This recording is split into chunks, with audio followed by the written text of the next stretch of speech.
Hello everyone, my name is John Irons and I'm a visiting scholar and strategic advisor at the Schwartz Center for Economic Policy Analysis here at the New School and a fellow at New America. I'm here today with Bill Rodgers, who is a senior fellow at the Schwartz Center, a professor of public policy at Rutgers University, and former chief economist at the U.S. Department of Labor.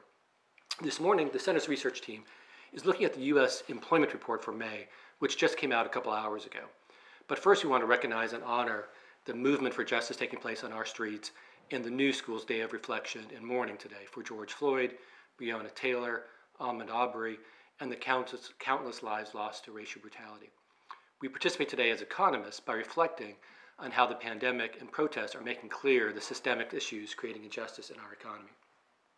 By looking at this report, we're looking to develop further insights about how COVID-19 impacts the American workforce. In particular, we are looking at how older workers are faring, and also at how racial disparities affect workers of color, including how it impacts their health and their work. For older workers, the unemployment rate for those over the age of 50 came in at around 11.8% in May, which is below the overall rate of 13.3% for the general population. And if you adjust those numbers for those who could not look for work, the real impact would be about 16.5% for older workers and 17% overall. So while all ages have been impacted, we are seeing slightly lower levels for older workers. Now, to further dig in, we wanted to bring in Bill Rodgers. Good morning, Bill. Morning, John. Great to see you. Yeah, good to see you as well. So first, what are your overall thoughts on the data in this report? This seems to be better than many were expecting. Are these numbers real? What are your thoughts? Yeah, I think they're definitely real. If we saw a conflicting sort of set of results from the payroll survey versus the household survey, then I would be inclined to start looking and wondering what are the anomalies. The only real big anomaly that I find in this, or anomaly, is just that and BLS acknowledges it, that the unemployment rate could actually be probably 3 percentage points higher than what was reported today. But still, the bottom line is, yes, an encouraging report, but in a historical sense, these still are very, very high. I mean, they exceed these unemployment rates, and the drops in participation still exceed what we saw during the Great Recession. And then just finally, like the big point here is one data point does not make a trend. One data point does not make a trend. Yeah, I think we're all eager to see what the future looks like here as well. Let me ask you about the protests that have taken place over the past week. Now, we know that there are racial disparities in the workplace, just like there are in other aspects of life. Are these elevated employment levels part of that story? How would you interpret this? Oh, most definitely. I mean, you have if you had communities that had higher incomes, had much lower unemployment rates, similar to what's generally seen across the society, you wouldn't have, right? Most likely you wouldn't have the criminal justice problems that we're seeing. You wouldn't have the other types of social justice issues we've been experiencing, or people have experienced in many of these communities, where you have poor qualities of education, where you have weak job markets. They are all just very central, and the murder of Mr. Floyd also will have a galvanizing effect, because, right, as you know from your work and our colleagues' work, that since the 1980s, we've seen a dramatic increase in income inequality, right? And that, yes, minorities and women have borne the brunt, and particularly this recession, have borne the brunt of this COVID recession. But because of this, right, rising income inequality, deterioration in wages, particularly at the middle part of the income scale, erosion in the powers of unions, the inability of governments to raise minimum wages, right? Many, many more whites who are sitting in that middle part of the income scale, right, are having experiences that have historically plagued or hit minorities. So I think that's one reason why we're seeing so much more diversity in the peaceful protesters that have been out there all throughout the United States. Yeah, I think a lot of us, when we look at the unemployment report from last month, saw that there's elevated levels of unemployment across the spectrum, but there wasn't really as much of a racial gap as there, I think, typically is. And I just kind of noted from this report, and I'd love your thoughts on this too, that while unemployment did seem to decline, it didn't for Black and African Americans. That's all roughly the same level.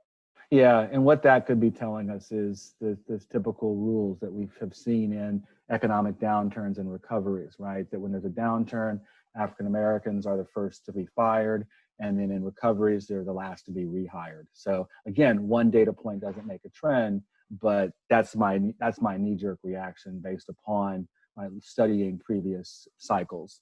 Right? That initially blacks are the first to be fired, particularly in this case because of leisure and hospitality and retail got hammered very hard, and they'll be the first and be the last to be hired or rehired.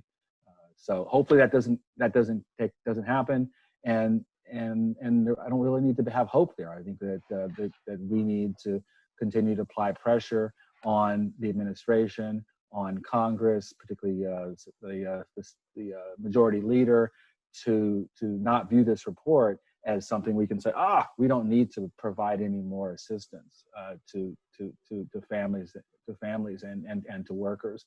That even with this little bit of improvement, right, the patient, if you will, it's still critically ill, and so we don't want to be pulling the relief and the reform efforts too quickly.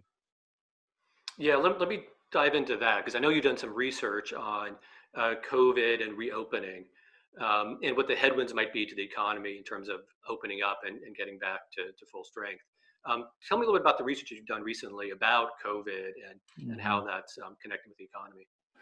Yeah, it started with just hearing and seeing the conversations and publicly about how the president and members of Congress and various parts of the public were really eager to reopen their economies. And so I began to look at, well, who were the states that are more likely to reopen? And what I found was states with Republican governors, or states that leaned heavily or dominated Republican in terms of party affiliation. They were the ones who were most likely to open in early May, right at this time of when the survey was being done. Today's jobs report survey was being done. And it's fascinating, right? Very little of the health and the economic measures really mattered. It was all loading on the politics, and which is, to me, was consistent with the stories I was seeing, the visuals I was seeing, with regards to how the president was leaning on his members of Congress, but also telling people in these states, right, to go out and liberate your economy. And so that's all well and good, but the danger has been many of these states, it seems, have not gotten their contact tracing infrastructure into place. They haven't hit their targeted testing. And so they've been trending poorly over the last few weeks in terms of these public health indicators. And so one potential headwind is if we see a resurgence in the virus, these states will either have to stop the continued gradual opening, or even possibly have to take steps back, which could then slow this recovery down. The second potential headwind is this issue around the protesters, the peaceful protesters, and I wholly support them being out there. And so but you see with the images, many are not, right, practicing the social distancing. But the other thing, the hidden pictures I had not seen, maybe you have seen, but where are the police taking these people? I think over about 10,000 people have been arrested. Where do they hold them, right? Are they helping distancing them and kind of minimize the chance that these people can get the illness? Probably not. And so that's another potential headwind where we need to be monitoring these that public health measures over the next week to 2 weeks. And finally, the other big headwind is a sort of wave that's sitting out in the ocean that's been building, and it came ashore a little bit with this the May jobs report, and that is about 500,000 public sector workers down at the local level lost their jobs. And why is that? Largely because states are starting to face, or they have been facing, and it's only going to get worse if the federal government doesn't provide any support, and that is major budget deficits, where they're going to have to either lay off or furlough many of their workers. And from the standpoint of one of the impetuses for the protesting to support the Floyd family, but also to support a social justice agenda, here's an opportunity for members of Congress to provide state and local support, not only because it's the right thing to do to help buoy these governments, but state and local governments that's a major origin place for many women and minorities to get a toehold into the middle class.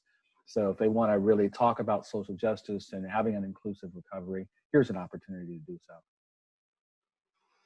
Yeah, that's an excellent point. In terms of the recovery itself, I know there's a bit of an alphabet soup out there. Some people are thinking it'd be a V-shaped recovery, where we're going to bounce back very quickly. Some say a U-shape, where it's a more long and drawn out. Others point to W, if there's a resurgence of the virus. That can mean a double dip recession in addition to a second wave of the virus.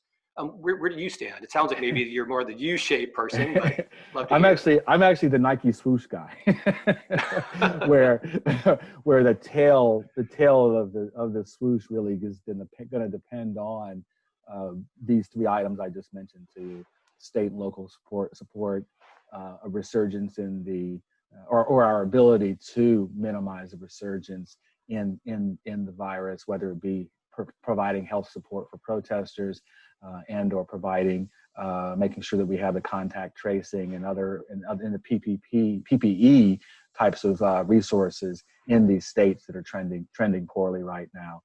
That's really going to be to dictate the pace. Now, this morning's report definitely puts the wind in the sails in the sails of the administration and others who don't want to provide more support, because they're going to start to, even though it's one data point, they will start to sort of say, and they probably already have. The president's been tweeting this morning already about how this is great news for America, and that it means we're going to have a V-shaped recovery. So.